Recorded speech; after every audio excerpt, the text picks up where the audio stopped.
Should you consider buying an used X99 motherboard for your next build? And no, I'm not talking about those Chinese 1&C ones, which we will talk about later in the video. Well, the short answer is actually yes, but I hope you won't just close the video just because I gave you the answer in advance, because there are plenty of good reasons to buy them, and I think they are new to this year because the market has changed a lot in the PC building industry. Stuff is honestly cheaper than ever. You can buy cheap cases, cheap PSUs, basically everything is cheap. Even used graphics cards are getting cheap. And the only thing that's still a bit expensive is brand new CPUs and motherboards, in my opinion. And also DDR5 has come down, but not quite as much as I want it to be. So X99 can actually be the answer to all your problems, depending on what you have to do. Now, if you're new to the channel, basically, I don't dislike high-end desktop platforms in general. I have also made a 2066, which is a X299 build with graphene and liquid metal into it. So I really like those kind of platforms, but I think X99 today is the best one to buy because X299 is still a bit too expensive for my tastes. These boards, they're not as easy to buy, and I'm talking about decent boards. So you don't want to buy the cheapest ones that were made, like MSI made some very poor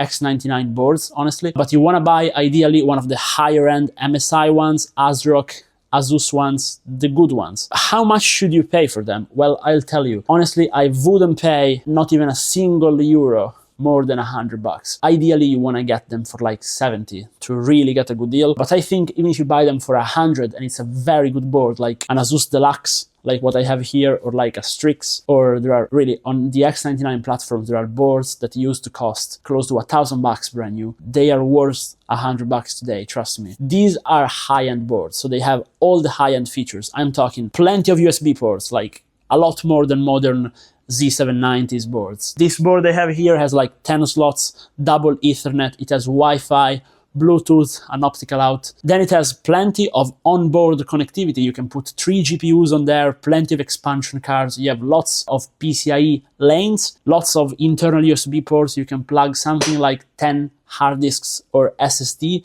into this board. It has those very cool start and reset buttons on the board, which makes it great for a test bench or just in general to troubleshoot issues. It has a clear CMOS button on board and even the USB flashback right on the board, which was crazy ahead of its time. And actually they do support M.2 NVMEs, which are very prevalent today, which is what I have here mounted as well. Even though it's vertical, it looks a bit strange, but it's supported. And they have 8 slots and quad channel, but we'll get to that in a second. So onboard layout is crazy with a lot of features, which if you're into overclocking and tweaking your system, you may find handy. We also have like a lot of switches on this one to change the bandwidth of stuff and to really set up a SLI properly. SLI and multi-GPU is pretty much dead in 2024 if you're gaming, but trust me, it's definitely not dead if you do 3D rendering and want to get on for cheap. For example, if you bought 2 GTX 1080 Ti and put them in, it's not really even SLI because they just work at the same time without the bridge. But if you put them on a board like this, they would pretty much reach RTX 3080 Ti performance, close to the 3090 if they're both overclocked, which is absolutely crazy. However, the reason these motherboards are such a good buy is that finally V4 Xeons have come down in price and ECC DDR4 RAM has come down in price. I know what you guys are gonna say, but ECC RAM is just for servers. And now if you don't know, basically there is regular DDR4 and there is DDR4 ECC registered, which is just for servers. But the X99 platform doesn't have the RAM controller on the motherboard. It's on the CPU. So it doesn't matter what motherboard. They're all compatible with ECC RAM. You only need a Xeon processor. And these Xeons have now come down in price dramatically. So let me show you what I got right here. Now you can go on AliExpress and grab for cheap the standard Xeons, like a 2650 V4, and they're gonna be great CPUs. You can buy a 10-core, 20-threaded CPU for cheap, which are gonna be great for multi-threaded performance. However, if you go online and look at different stores, like smaller stores that sell older server stuff, you may find gems like what I've done here today. Now, what I have here from Prime Electronics Components are a few Xeons, and now one specifically is crazy. So what I have here, the first one, is actually your pretty average Xeon, so it's a V3, but it's a 12-core, 24 threads, which can be bought for like $20 today. So you can kind of see how $70 motherboard, $20 CPU, $90 combo, 24 threads. That's kind of crazy value, isn't it? We'll talk about performance and IPC later, but you can actually find better deals than this, and now I'll show you. So what I have here, and you can kind of see it already by the IHS, is a crazy CPU, okay? So this is a 2698 V4 Xeon. It's a 20-core,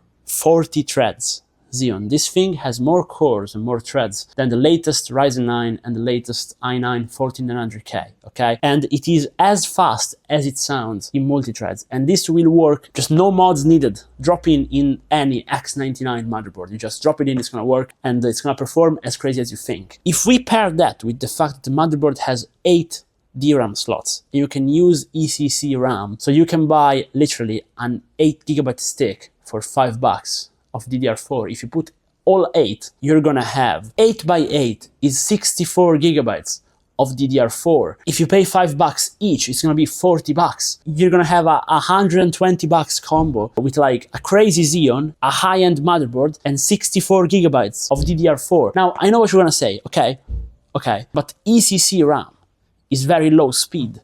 So you're gonna have 2133 megahertz RAM, which is very low speed, and it's definitely going to impact you in performance in games and on productivity, because nowadays most programs use higher frequency on RAM. And now, first off, these Xeons have a different architecture. They don't scale as much on RAM as modern CPUs. However, RAM still does matter. But we don't have dual channel here. We have quad channel. What does it mean? It means that the effective RAM speed is double. So 2133 in quad channel is effectively 4000 megahertz RAM, which we paid $40 for to have 64 gigabytes. Isn't it absolutely crazy? I think it is. But now, what if I told you that even the Xeon high core count Xeon route with a lot of RAM is not the only value proposition of this platform, and there is also a very strong gaming proposition for this platform, and that is because i7s are really cheap, and there also are unlocked Xeons. So the unlocked Xeons are the E5 16 series, so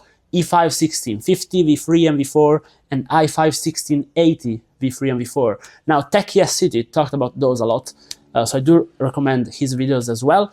And there's also a way to unlock the turbo on those Xeons here, so you can actually get a lot higher frequency on these Xeons. So if you do have good cooling, you can actually use the Xeons, the locked ones, as good gaming CPUs as well. But if you have an unlocked Xeon or one of those cheap i7s, which they literally throw at you, you can actually overclock them high. If you are using an i7, you don't have access to the cheap ECC RAM. However, if you're gaming, you don't need as much RAM. So for example, if you're gonna use like an i7 6950X, which is top of the line model, and you're gonna be gaming on it, you're not gonna need 64 gigabytes of RAM. You can make do with 32. And now 32 gigabytes of DDR4, just random, again, get 4 sticks, so you can use the quad channel. You can buy 4x8, today's market, you can pay around 40 to 50 bucks for them, and it's gonna be still pretty cheap. And now you can go ahead and overclock the i7 and the Xeons by a lot. But now you're probably gonna say, okay, but overclocking, you know, you can get 20% more performance. It's not gonna be a game changer, but it actually is, because on this platform you can get 50% more performance, because this is not a modern platform where everything is tuned properly and they pay attention. This is an old platform, and the stuff was done pretty much in a rough way. So you can get 50% more frequency out of every single unlocked CPU out there if you have a good enough cooling and if you know what you're doing, because these CPUs also have AVX special instructions, which if you don't use them in games and you just don't need the stability, you can raise a bit. They do have a different way for the cache to work, so if you tweak it, you can actually find with reasonable voltages very high frequencies. We are talking high into the 4 gigahertz, around 4.4 gigahertz is what you can actually make these CPUs run at. I've managed to make them run stable daily at around 4.6 to 4.7, but you do need very good cooling. But again, nowadays the cooling technology is not what it was 10 years ago when this platform came out. So you can actually do that as well. Overclocking and tweaking side,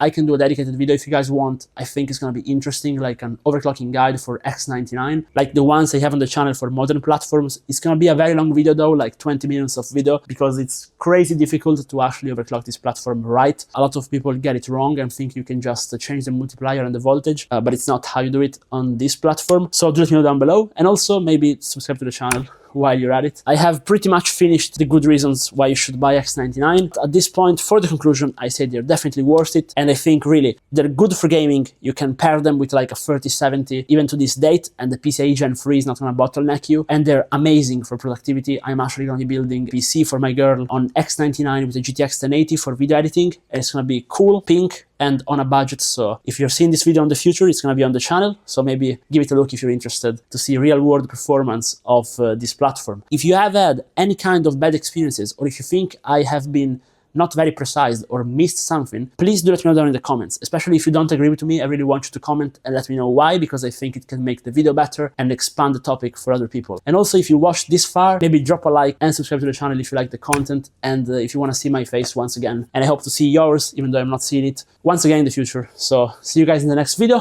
Bye bye, have a good day.